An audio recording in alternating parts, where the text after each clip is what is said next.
লোকেদের মধ্যে লেখাপড়ার ব্যাপারটা তো নেই। ওরা জয় শ্রীরাম আর হোয়াটসঅ্যাপ ইউনিভার্সিটি ছাড়া কিছু বোঝে না, সেই জন্য এসব কথা বলে। আমি খুশি হতাম যদি বিজেপি নেতারা বলতেন যে মাদ্রাসাগুলোকে আরো বেশি উন্নত করা হোক, সেখানে বিজ্ঞান শিক্ষা দেওয়া হোক, সেখানে ইতিহাস পড়ানো হোক, সেখানে পরিবেশ বিজ্ঞান পড়ানো হোক, তাহলে আমি খুশি হতাম। কিন্তু ওরা তো এসব চায় না।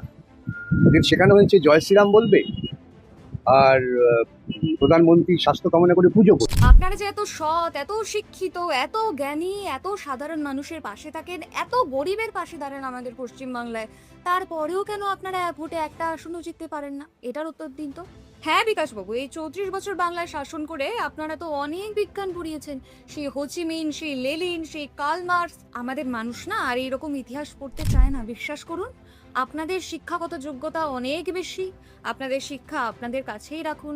বিজেপি আর যাই হোক না কেন, অ্যাটলিস্ট এটা ভেবে তো একটু সিকিউর ফিল করতে পারি যে বিজেপি অ্যাটলিস্ট সিপিআইএম এর মতো আপনাদের মতো অ্যান্টি ন্যাশনাল নয়, দেশদ্রোহী নয়।